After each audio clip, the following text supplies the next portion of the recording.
믿음의 사람 입다라는 제목으로 함께 말씀의 은혜를 나누겠습니다. 믿음의 사람 입다, 사람 이름입니다. 입다, 벗다가 아니라 입다라는 사람이에요. 이 입다는 사사기에 나오는 12명의 사사 가운데 8번째 사사입니다. 사사는 어떤 존재인가 하면 이스라엘 백성들이 왕이 없을 때에 다른 민족이 침략하거나 또 공격하고 또 힘들게 할 때에 하나님께서 특별한 사람을 세우셔가지고 사사로 임명하십니다. 그리고 이스라엘을 구원해내는 역할을 담당했던 사람들이 바로 사사입니다. 그래서 사사라는 뜻은 재판관의 의미가 있고 군대 장관이라는 의미도 있고 또 통치자의 의미가 있습니다. 오늘 이 말씀에 등장하는 사사 입다, 먼저 어떤 인물인지 살펴볼 필요가 있습니다. 오늘 우리가 사사기 11장 1절로 3절을 읽었는데 우리 1절 말씀 한번 볼까요? 1절 말씀. 길앗 사람 입다는 큰 용사였으니, 길앗 사람 입다는 큰 용사였으니, 제일 먼저 입다를 언급하면서 그는 큰 용사였다 이렇게 소개를 합니다. 여러분, 우리가 큰 용사하면 누가 먼저 떠올라요? 앞에 나오는 기드온이 떠오르죠, 그죠? 하나님의 천사가 기드온에게 나타나셔가지고 큰 용사요, 여호와께서 너와 함께 계시도다. 근데 기드온은 원래 용사는 아니었어요. 미디안 족속들이 공격을 해올 때에 겁이 나가지고 그 포도주 틀에서 겨우겨우 숨어서 밀타작을 했던 겁쟁이가 바로 기드온이었어요. 근데 기드온은 하나님이 함께 하심을 통해서 큰 용사가 된 거예요. 그런데 여러분, 입다는 달라요. 입다는 원래부터 큰 용사였습니다. 기드온과는 시작부터가 다르죠. 원래 용사였다는 거죠. 자, 그런데 여기까지는 좋습니다. 계속해서 이제 입다에 대해서 소개를 하고 있는데 1절 하반절을 보게 되면 입다는 큰 용사였고 그 다음에 기생이 길르앗에서 낳은 아들이었다. 기생이 길르앗에서 낳은 아들이었다. 여기부터 조금 문제가 생기죠, 그죠? 그의 어머니가 누구였다? 기생이었다라는 거예요. 창녀였다라는 거예요. 술집 여자였다라는 거예요. 정상적인 여자가 아니라 문제가 있는 여자였습니다. 태어날 때 첩의 자식으로 태어나니까 문제가 생기는 거예요. 이 정실부인의 아들들이 괴롭히기 시작을 합니다. 우리 2절 말씀. 길르앗의 아내도 그의 아들들을 낳았더라. 그 아내의 아들들이 자라매 입다를 쫓아내며 그에게 이르되 너는 다른 여인의 자식이니 우리 아버지의 집에서 기업을 잊지 못하리라 한지라. 이 정실부인에서 난, 본처에서 난 자녀들이 핍박을 하고 구박하고 때리고 심지어 쫓겨난 거예요. 누구처럼요? 조선시대 홍길동처럼. 홍길동이 서자로 태어났잖아요. 아버지를 아버지라 부르지 못하고 형을 형이라 부르지 못하고 결국 쫓겨나잖아요. 똑같은 거예요, 입다도. 자, 가족으로부터, 공동체로부터 버림받습니다. 이때 입다가 어떤 생활을 하게 됐는지 3절에 기록되어 있어요. 우리 3절 같이 한번 읽어볼까요? 3절 말씀 시작. 이에 입다가 그의 형제들을 피하여 돕당에 거주하며 잡류가 그에게로 모여와서 그와 함께 출입하였더라. 형들이 핍박하고 때리니까, 쫓아내니까 입다가 그의 형제들을 피해서 돕당에 거주했다. 지금의 시리아 지역을 말합니다. 그런데 그곳에서 거주할 때에 잡류, 잡놈들, 요즘 말로 하면 깡패, 못된 놈들, 그런 사람들이 그에게 모여와서 그와 함께 출입하였더라. 다시 말씀드리면 입다는 깡패들과 어울리면서, 불량 청소년들과 어울리면서 그들의 두목이 된 거예요. 조폭두목이 된 거예요. 조폭두목이. 자, 그런데 입다의 놀라운 점이 뭐냐면 이 입다는 태생적으로 불리한 조건을 가지고 태어났어요. 어머니도 가정적으로 형제들의 핍박을 받았어요. 그런데 이 입다는 그것을 극복한 인물이라는 거죠. 여러분, 입다는 참 똑똑한 사람이에요. 우리가 이제 이어지는 말씀을 쭉 보게 되면 어떤 내용이냐 하면 암몬 족속이 이스라엘을 공격을 합니다. 침략을 합니다. 그때 이 특별히 길르앗 지역에 있는 사람들이 겁을 먹고 우리를 구원해낼, 우리를 위해서 싸워줄 사람을 찾는 데 없는 거예요. 이스라엘 땅에는. 아, 입다가 있었지. 그래서 이 길라 장로들이, 이 주민 대표들이 입다를 찾아갑니다. 돕당으로 찾아가 가지고 우리의 군대 장관이 되어달라고 요구를 합니다. 요청을 해요. 이때 입다가 참 머리가 좋은 사람이에요. 나는 너희들의 군대 장관이 되기를 원치 않는다. 그러면서 뉘앙스를 나는 너희들의 머리가 되겠다 이렇게 얘기를 해요. 길라 장로들이 급하니까 머리든 군대 장관이든 그럼 당신이 우리에게 와서 머리가 되고 군대 장관이 되라고 이렇게 얘기를 합니다. 자, 사람의 말을 믿을 수가 있습니까? 전쟁에서 이기고 난 다음에 어떤 배신할지 모르잖아요. 입다가 지혜롭게 행동합니다. 11절에 입다가 미스바에서 자기의 일을 다 여호와 앞에 아뢰니라. 미스바는 성지예요. 거룩한 장소예요. 그것에 백성들을 모아놓고 하나님 앞에서 자기의 일을 하나님께 아뢰는 거예요. 무슨 의미일까요?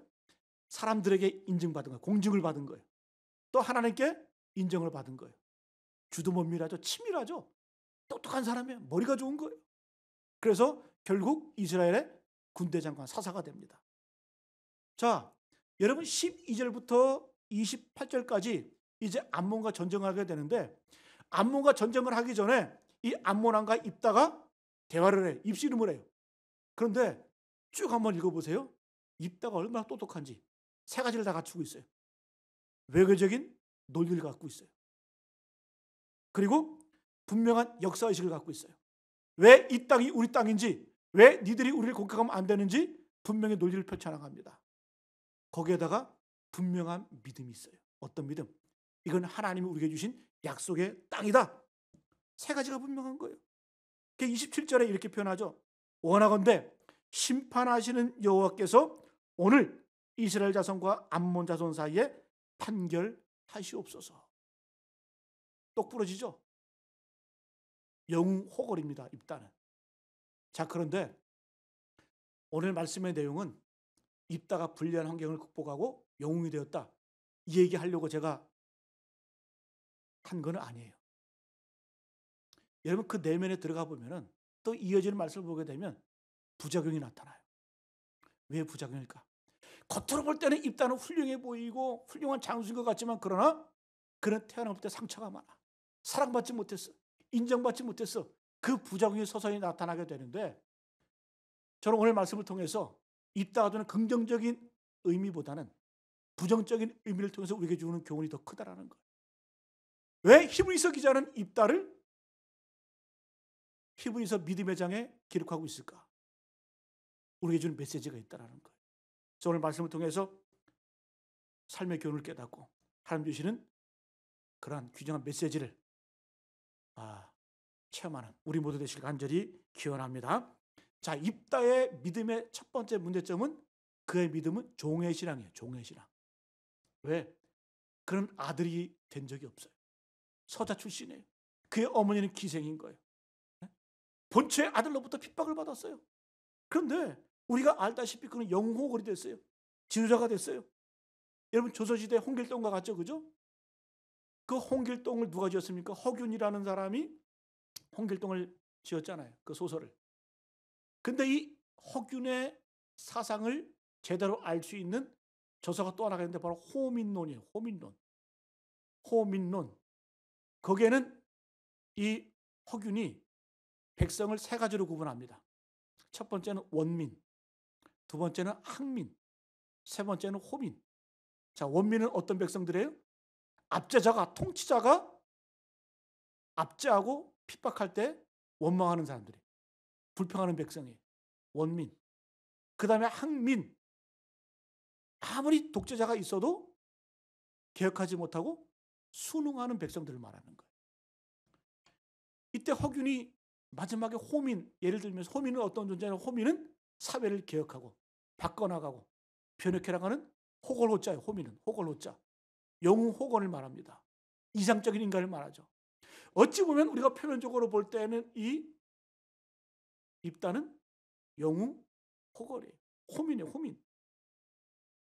그렇잖아요. 그도 그럴 것이 그의 어머니가 기생이고 그 형제들에게 버림받았고 가정에서 쫓겨났고, 그리고 주로 노는 사람들이 깡패였어요. 깡패. 그러나 그렇게 만만한 깡패가 아니었다는 거예요. 영웅이라는 거죠. 자, 그런데 자기도 모르는 사이에 자라온 배경 가운데 이 부정적인 현상이 이제 나타나기 시작을 합니다. 자, 아까 말씀드린 것처럼 그는 서자예요. 첩의 자식이에요. 그러다 보니까 자신감이 없는 거예요. 그래서 그의 믿음은 아들의 특권, 아들의 어떤 자신감, 담대함을 갖고 살기보다는 늘 종된 의식. 나는 서자야. 나는 버림받은 존재야. 인정받은 존재야. 받지 못한 존재야. 그런 피해의식이 있는 거예요. 여러분, 우리가 신앙생활 할 때도, 믿음 생활 할 때도 두 종류의 믿음이 있어요. 자녀의 믿음이 있고 종의 믿음이 있어요. 자녀의 믿음은 어떤 믿음이에요? 잘못해도 괜찮아. 용서받을 수 있다라고 하는 자신감이 있어요. 확실히 담대함이 있어요. 어떤 일을 해도 기쁨으로 해. 자원하는 마음으로 해. 근데 종은 어때요? 기쁨하는 마음보다 의무감으로 하죠. 또 자원하는 마음보다 두려움으로 하죠. 여러분, 신앙생활도 이렇게 하는 분들 계세요. 저는 목사지만 신앙생활 종처럼 하는 분들 얼마나 불쌍하고 얼마나 가요운지. 주일 성수를 해도, 11조를 해도, 또 어떤 헌신을 해도 안 하면 벌 받을까 봐, 안 하면 혼날까 봐. 이건 뭐예요? 종의 신앙이 종의 신앙. 여러분, 하나님 우리를 종으로 부르셨어요? 우리 하나님 아버지는 우리를 종으로 부르셨어요? 여러분, 우리가 기독교가 이 땅에 들어오기 전에 이 민족은 귀신과 미신에 얽매였어요. 뭘 해도 펄펄 떠는 거예요. 산에 가서 나무를 패도 겁을 먹는 거예요. 된장을 담궈도 귀신에게 먼저 고사 지내고 장 담궜어요. 얼마나 여러분 이 종처럼 질질 끌려다니면서 미신에 얽매이고 귀신에 얽매여 살았습니까? 여러분, 하나님 우리를 부르신 목적은 뭐예요? 우리 자녀로 부르셨어요. 진리를 알지니 진리가 너희를 자유롭게 하리라. 우린 진리 안에서 자유로워야 돼요. 여러분, 예수님께서 이 땅에 오셔서 다 내어주셨잖아요. 다 베푸셨잖아요. 그리고 자기 목숨까지 우리 인류군에서 다 내어주셨어요. 그러나 한 가지 양보하는 게 있다고 그랬죠. 그게 뭐예요? 나는 하나님의 아들이다. 나는 하나님의 자녀라고 하는 이 의식은 놓치지 않으셨어요. 여러분, 그래서 예수님께서는 하나님께서 뭐라고 부르세요? 아바, 아버지. 아바는 우리말로 아빠예요. 아빠. 아빠 부르신 거 아빠. 이 자녀됨이 충만해야 된다는 거죠. 여러분, 그러나 입다는 한번 말씀을 한번 쭉 읽어보게 되면 그 말씀 가운데 내면이 함축하고 있는 그 입다 행동들을 보게 되면 그는 어떤 아들에 대한 그 자신감이 없어요. 특권의식이 없어요. 담대함이 없어. 종처럼 의무감으로, 종처럼 늘 두려워하고 떨어요. 불안해요. 자, 여러분, 이러한 이 어렸을 때부터 그래서 우리는 조건 없는 사랑을 받아야 돼요. 그래야 아이들이 건강하게 자라는 겁니다. 여러분, 이 입다 같은 사람들의 특징이 뭔 줄 아세요? 9가지 잘 하다가 한 가지 못하면 끝나는 줄 알아요. 그러니까 여러분, 그 불안감이 뭘로 드러나냐면 완벽주의로 들어. 완벽주의. 그러니까 나도 완벽해야 돼. 그리고 상대방도 완벽해야 돼. 여러분, 완벽주의는 뭐예요? 완벽주의는 완벽하다는 것이 아니라 완벽을 추구하지만 늘 부족함을 느끼는 게 바로 완벽주의. 완벽주의. 여러분, 우리 인간이 어떻게 완벽합니까? 그러나 어렸을 때부터 상처를 가지고 또 인정받지 못한 그런 사람들은 어떤 압박감이 있어. 어떤 압박감? 나는 완벽해야 된다. 그런 의무감이 있다는 거죠. 이런 사람들의 특징이 뭐냐? 나이가 먹어도 심리학적인 용어로 어른 아이의 성향을 갖게 돼요. 어덜트 차일드. 요즘에는 키덜트라는 말도 쓰죠. 그죠? 키드, 애들. 덜트, 어덜트, 성인. 이거 어른이 되어도 나이가 50, 60을 먹어도 애들의 그 어떤 그 어린아이 성향을 벗어나지 못해. 늘 불안해. 초조해. 기다리질 못해. 오늘 대표적인 인물이 누구예요? 트럼프. 승복하지 않잖아요. 네? 여러분, 미국의 민주주의 미덕은 뭐냐? 깨끗하게 승복하는 거예요. 인정하는 거예요. 예전에 엘고어 국민투표에서는 압승했잖아요. 그런데 선거인단에서는 졌어. 그래도 깨끗하게 승복하잖아요. 미국의 민주주의의 특징은 뭐냐? 승복하는데 그 미덕이 있는 거예요. 그걸 깬 사람이 누구예요? 트럼프. 오죽하면 대통령이 기자회견 하는데 방송사가 그냥 끊어버려. 한 말 같지 않은 말을 하니까. 이런 현상이 나타난다는 거예요. 근데 여러분 더 무서운 건 뭔지 아세요? 이 완벽주의는 분노로 표출이 됩니다. 여러분 입다의 이야기를 한번 읽어보면 어떤 내용이 나오냐. 나중에 이 에브라임 지파가 왜 전쟁할 때 우리 데리고 가지 않았냐? 이게 나와서 시비를 겁니다. 여러분 예전에 기드온 때도 한번 에브라임 지파가 그랬어요. 그때 기드온은 뭐라 그랬어요? 그래 미안해. 에브라임 지파의 만물 포도가 우리 문하세 끝물 포도보다 낫지 않냐? 그러면 인정해 줍니다. 그러면서 화해를 해요. 근데 입다는 그런 게 없어요. 니들이 뭔데 와서 분노를 그대로 표출해가지고 다 에브라임 지파를 몰살시켜버려요. 나루터에서 기다리고 있다가 그 당시에 에브라임 지파가 이런 발음 못해. 사투리가 있었던 것 같아. 십볼렛 발음을 못했던 것 같아. 그러니까 십볼렛 이렇게 얘기를 한대. 그러니까 딱 너 얘기해 발음해봐. 우리 경상도 사람들 의, 쌀 이런 말 못하잖아요. 그래서 살 그러잖아요. 의라면 그러잖아요. 그죠? 그것처럼 그걸 가지고 에브라임 지파들을 그냥 도륙을 해버립니다. 뭘로 표출되는 거예요? 나를 건드려? 대들어? 그대로 화해 없어. 여지가 없는 거예요. 여유가 없는 거예요. 그대로 여러분 이게 몰살시켜버립니다. 또 여러분 이 어른 아이의 특징, 어덜트 차일드의 특징이 뭐냐? 기다릴 줄 몰라. 기다림이 없어요. 여러분 애기들 한번 키워보시면 알겠지만 애들은 못 기다잖아요. 막 배고파서 막 찡찡대. 야 5분 있다 줄게. 근데 애들은 그 5분이라는 시간이 영원같이 느껴져요. 조급해요. 기다리지를 못해. 여러분 한 번, 두 번 이렇게 쌓이면은 분노로 폭발하게 된다는 거예요. 서구 우리 기독교 프로테스탄트 카톨릭이 이제 부패하자 우리 프로테스탄트 개신교가 종교개혁을 하죠. 그때 여러분 이 프로테스탄트 이 개신교도들이 나중에 사회로 들어가서 부자들도 많이 되고 영향의 인물들이 많이 나옵니다. 그런데 왜 그랬을까를 분석을 해보니까 자녀들의 교육법이 달라요. 이 자녀들 육아할 때 어떻게 유학을 했냐면 이 애들에게 젖을 먹일 때 이 프로테스탄트 초기 그 부모들은 원칙이 있었어요. 4시간마다 6번씩 4시간마다 6번씩 젖을 먹이는 거예요.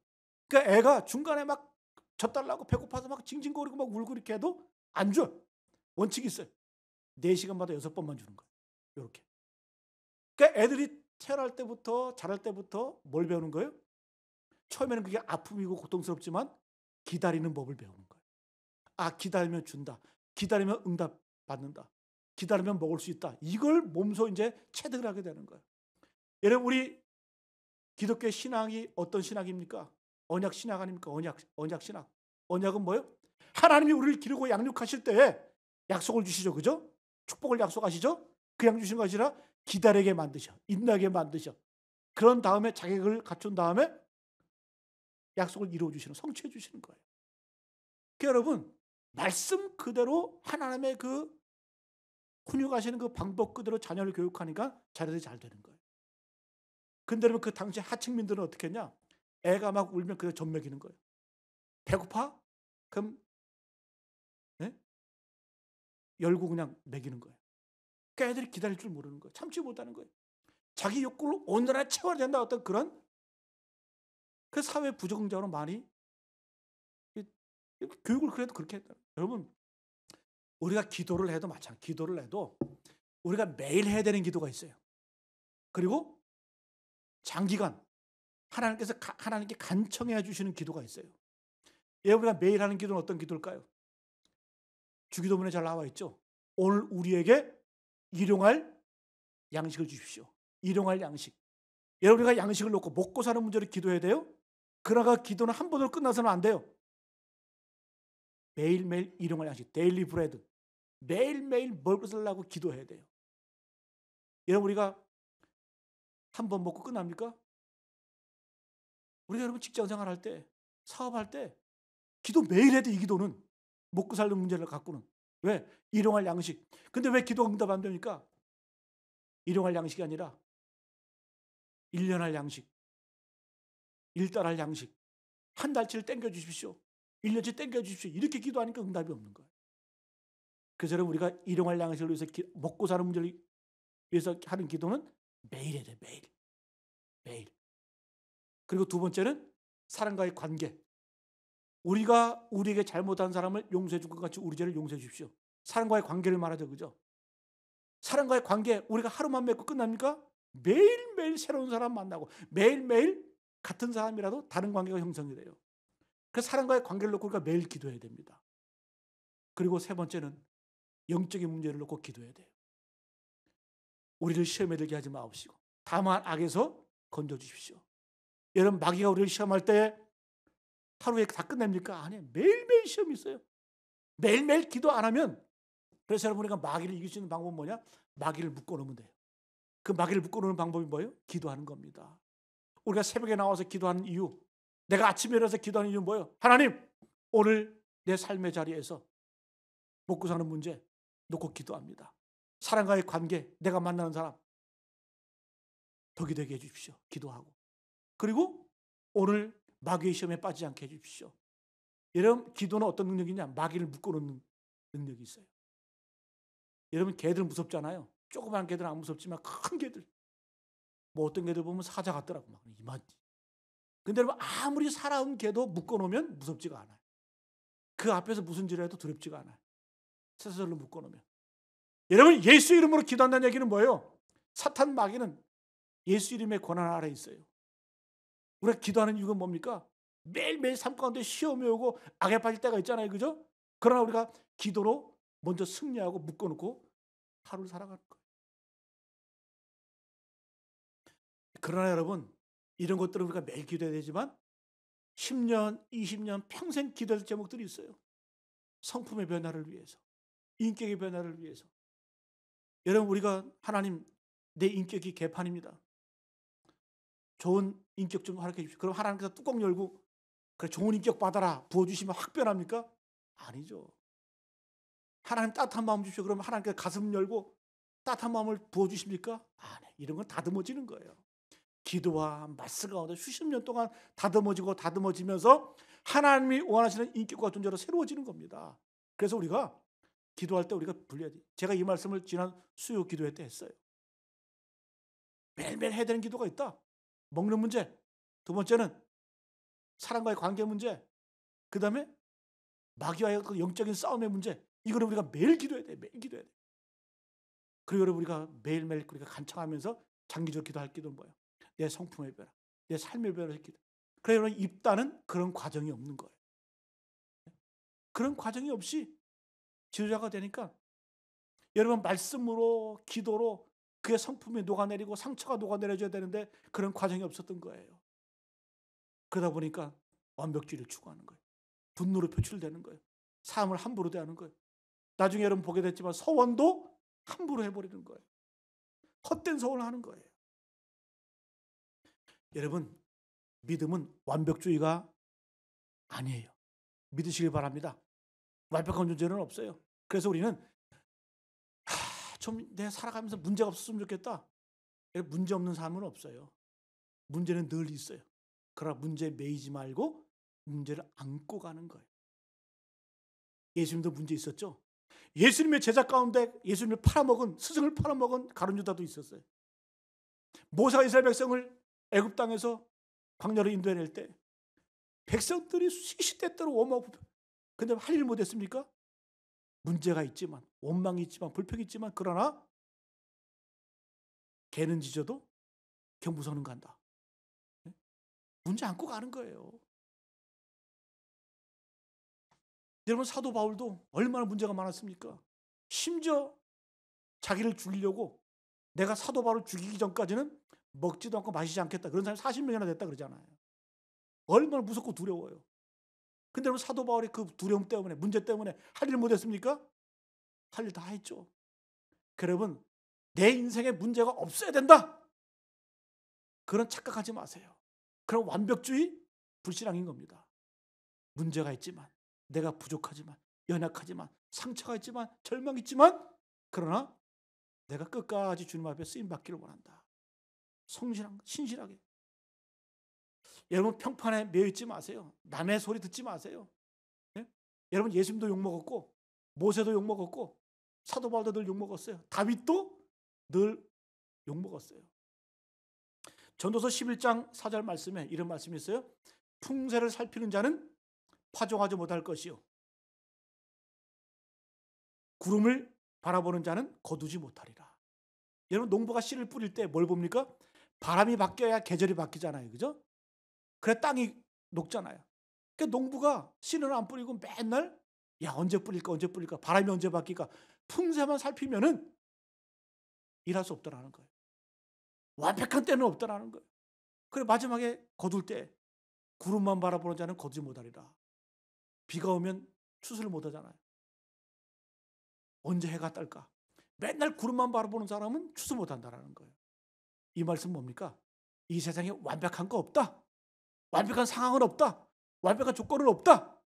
내가 부족하든 연약하든 내가 그 자리에서 쓰임받고 여유를 가지고 자녀됨을 확신하고 담대하게 쓰임받는 것이 중요하다는 겁니다.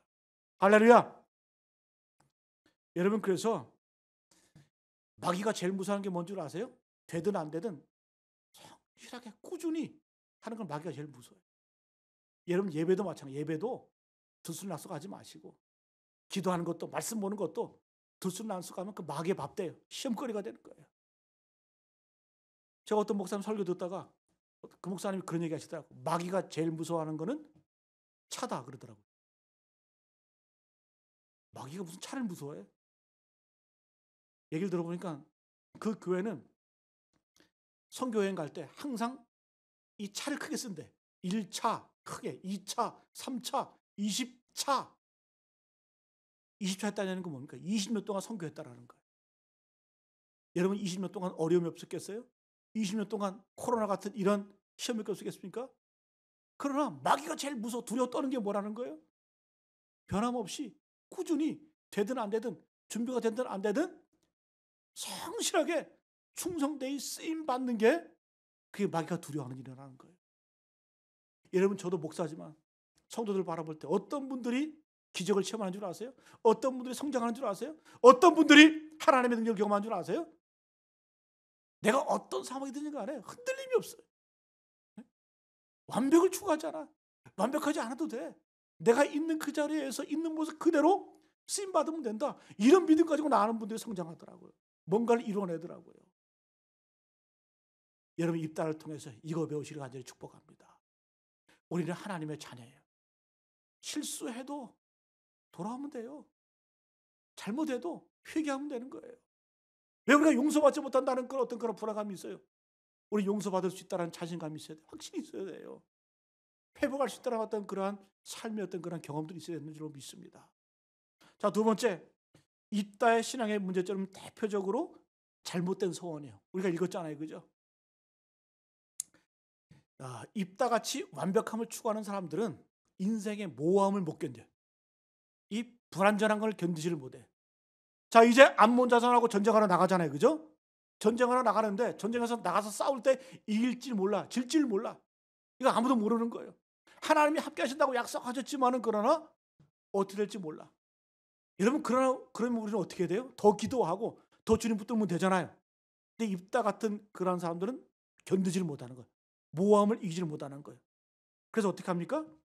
말로 떠들어요. 헌장담해. 서원을 해버려요. 오늘 말씀 보세요. 그래서 어떻게 합니까? 하나님, 내가 전쟁에서 이기고 돌아오게 되면 제일 먼저 나오는 사람을 여호와께 제물로 바치겠습니다. 번제물로. 여러분 번제물이 뭐예요? 팔다리 다 자르고 각을 떠가지고 태워서 드린 제물 아니에요? 여러분 이게 말도 안 되는 호언장담을 하는 거예요. 말도 안 되는 소원을 하는 거예요. 왜 그럴까? 이런 사람들은 이런 애매한 것들, 모호한 것들 못 견뎌야 하는 거예요. 완벽해야만 돼.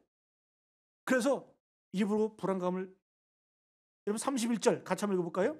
31절 말씀 시작. 내가 암몬 자손에게서 평안히 돌아올 때에 누구든지 내 집 문에서 나와서 나를 영접하는 그는 여호와께 돌릴 것이니 내가 그를 번제물로 드리겠나이다 하니라.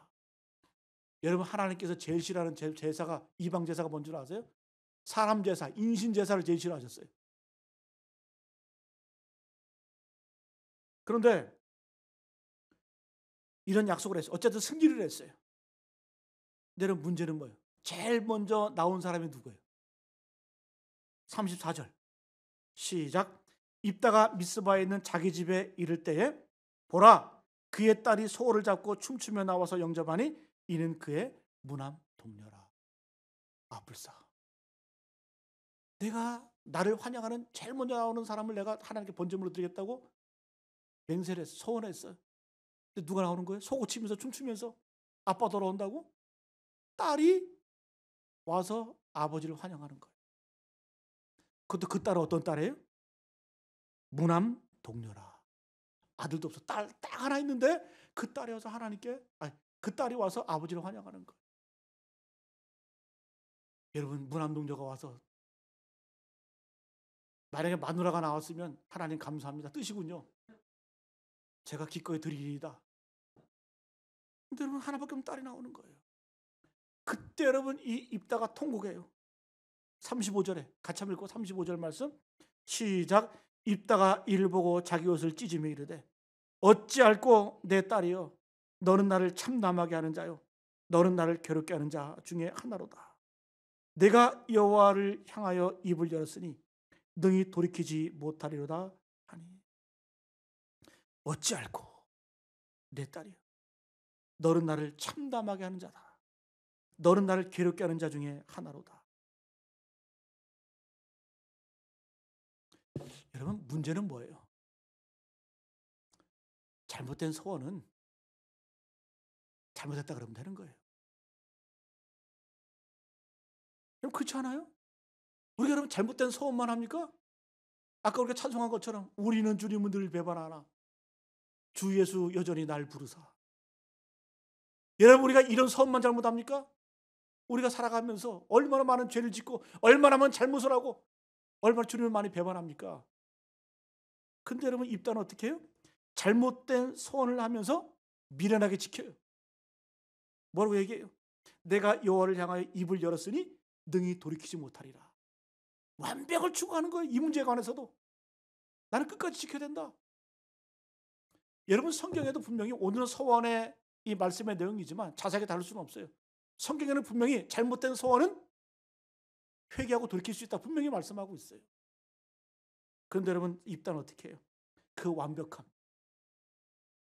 그 상처, 그 두려움, 그 불안함 때문에 내가 한번 입을 벌렸으니까 나는 지켜야 된다.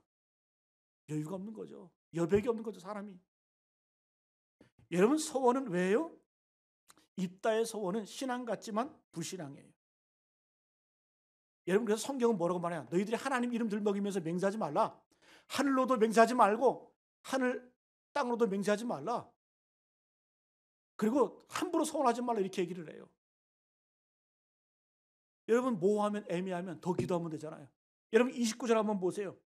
여호와의 영이 입다에게 임했다 그래요. 이미 하나님의 영은 하나님의 영이 임했어요. 그럼 믿지 못하는 거예요. 그래서 저는 불안하니까 그 정서적으로 약한 사람들이 말이 많아요. 위기가 오면 침묵하고 약속 붙들고 하나님께 나아가야 되는데 믿지를 못하는 거예요. 그래서 여러분 말로 내뱉어내는 거예요. 짖는 개는 물지 않는다. 오늘 이상하게 개 얘기를 많이 하네. 그죠? 짖는 개를 물죠. 두려워서 짖는 거죠. 두려워서 짖는 거죠. 진짜 여러분 명견들은 짖지도 않아. 가만히 사람들이 왔다 갔다 하도 그냥 쳐다보지도 않아. 그냥. 똥개들이 그냥 막 짖어대는 거죠. 실수 없으면서. 그래서 여러분 불안할 때는 어떻게 하는 거예요? 하나님께 매달리는 거예요. 그리고 사람에게는 말을 줄여야 돼요. 왜? 사람한테 말해봐야 창피만 당해요. 해답도 없어요. 하나님께 기도, 하나님께 응답 받으세요. 여러분 분명히 아시기 바랍니다. 성경은 하나님께서는 우리의 믿음이 더 자라게 하기 위해서 서원을 말씀하신 적이 없어요. 서원해가지고 우리 믿음이 더해지는 거 아니에요. 절대 그런 적이 없어요. 여러분 만약에 우리가 서원 많이 해서 믿음 좋아지면 맨날 서원하게. 여러분 성경은 그 어디에도 우리가 서원을 했기 때문에 믿음이 좋아졌다? 그런 구조는 없습니다. 그럼 서원은 언제 하냐? 감사할 때 서원하는 거예요. 여러분 절대 서원하실 때 감사한 마음이 들지 않으면 서원하지 마세요. 그리고 서원할 때, 맹세할 때 내게 기쁜 마음이 들지 않으면 맹세하지 마세요. 서원하지 마세요. 그 하나님의 뜻이 아닌 거예요. 서원은 언제 하는가? 내가 감사로 충만할 때, 기쁨이 충만할 때 자원하는 마음을 가지고 소원하는 겁니다. 다윗이 언제 소원했습니까? 다윗이 하나님께 받은 은혜가 너무 커. 내게 주신 이 하나님의 은혜를 어찌 갚을까? 어찌 보답할까? 그래서 어떻게 합니까? 소원하죠. 어떤 소원? 내가 하나님 앞에 성전을 지어드리겠습니다. 이런 소원은 기쁨으로, 감사함으로 소원하는 거예요. 이런 소원은 부작용이 없어요. 이런 미국 한인교회에서 어떤 소송이 많은 줄 아세요? 어떤 분들이 갑자기 흥분해가지고 교회에다 땅을 기증 그래. 예? 막 수십억씩 기증 그래. 근데 생각해보니까 자녀들이 반대해. 그리고 하고 나니까 아까운 마음이 들어. 그 재판 걸어. 저는 그런 사람들, 잘 되는 사람들 못 봤어요. 그러니까 여러분, 애초에 소원이라고 하는 것은 그렇게 함부로 하는 게 아니라는 거예요. 정말 내가 감사한 마음이 들고 기뻐하는 마음이 들고 자원하는 마음이 들 때, 그때 소원하는 거예요. 그 잘못된 소원은 어떡하냐? 하나님 잘못했습니다. 돌이키면 되잖아요. 용서를 구하면 되잖아요. 여러분, 하나님께서 용서하지 못할 죄가 어디 있습니까? 다 용서해 주시고, 우리가 자녀인데, 하나님의 자녀인데. 그 소원은 뭐다? 절대 거래가 아니에요. 딜이 아니에요. 딜이. 여러분, 입다는 지금 어떤 식으로 소원하는 거예요? 하나님 내게 승리를 주시면 내가 집에 승리로 돌아갈 때 나를 제일 먼저 환영하는 사람 하나님께 드리겠습니다. 거래죠, 거래. 또 소원이라고 하는 것은 시기 질투하는 마음을 하면 안 돼요. 여러분, 사도행전 5장에 아나니아와 삽비라가 나오죠. 초대교회 성도들의 모습은 부한 자, 가난한 자가 없었어요. 부자들이 재산을 다 팔아가지고 어떻게 해요? 가난한 자들과 유무상통해요. 근데 그렇게 하는 걸 보니까 아나니아와 삽비라가 믿음도 안 되면서 감사한 마음도 안 되면서 다른 사람들이 그렇게 하니까 시기심이, 질투심이 생긴 거예요. 나도 해야지. 그래서 어떻게 해요? 재산을 다 팔아가지고 그 재산 사도들 발 앞에 둬요. 근데 가다가 아까운 마음이 드는 거예요. 절반을 뚝 떼서, 절반은 작은 겁니까? 절반도 큰 거죠. 절반을 뚝 떼서 반만 가지고 가서 드려요. 사도들이 얘기하지. 이게 전부냐? 전부래. 네가 성령을 속이느냐? 그 자리에서 죽사해버려. 요즘 말로 말하면 헌금하고 죽은 거예요. 여러분 생각해 보세요. 이게 죽을 일이에요? 여러분, 반이나 드린 것은 여러분 이게 헌신 아닙니까? 그럼 성경은 왜 이렇게 기록하고 있을까? 서원은 그딴 식으로 하면 안 된다는 거죠. 성령을 속이지 말라는 거죠. 서원은 감사하는 마음을 하는 거예요. 네? 기쁜 마음을 하는, 자원하는 마음을 하는 거예요.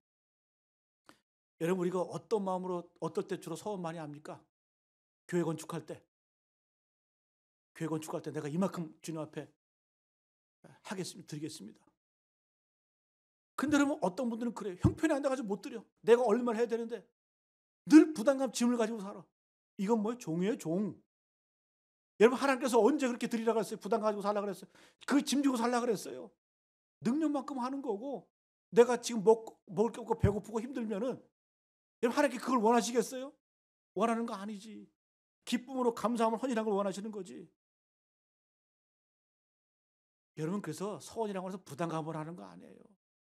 여러분, 어떤 소원 많이 합니까? 딸만 9을 낳았어. 아들 낳고 싶어.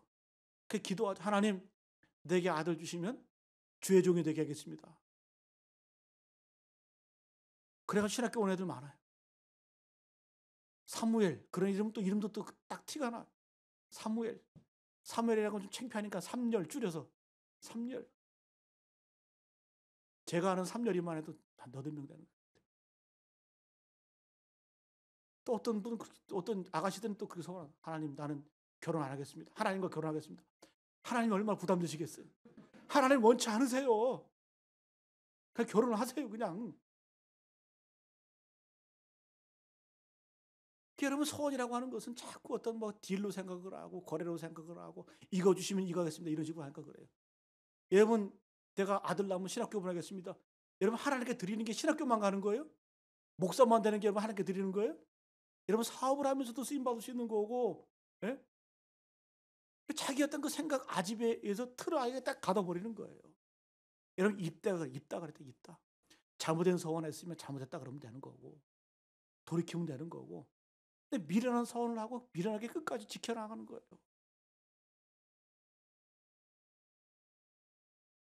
여러분 사람과의 소통 보증이라고 하는 것. 성경은 분명히 말합니다. 보증 서지 마라. 왜? 보증은 교만함이에요. 교만함. 보증 서는 이유가 뭡니까? 내가 너 책임질게. 그거 아니에요? 자기들 과도평가하는 거예요. 과도평가. 내 인생도 책임 못 지면서 어떻게 남의 인생을 책임집니까?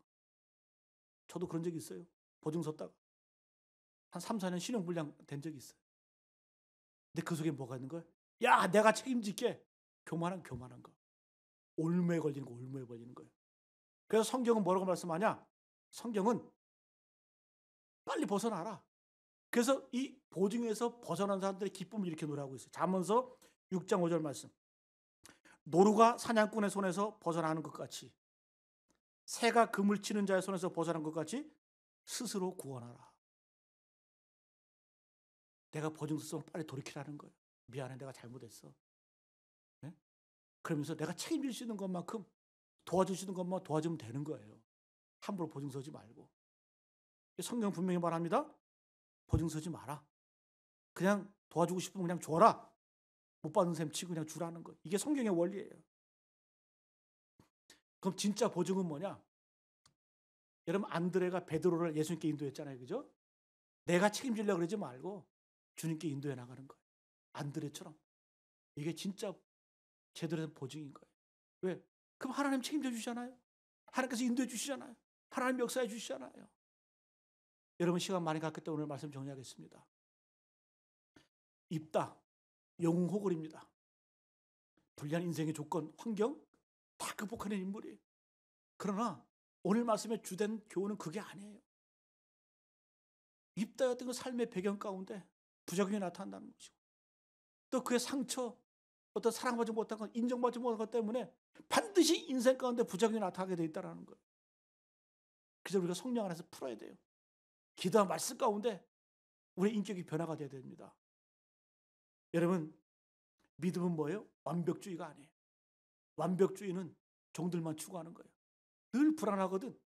주인이 뭐라 그럴까 봐 불안하고 두려워하고, 뭘 해도 내가 실수하면 안 돼.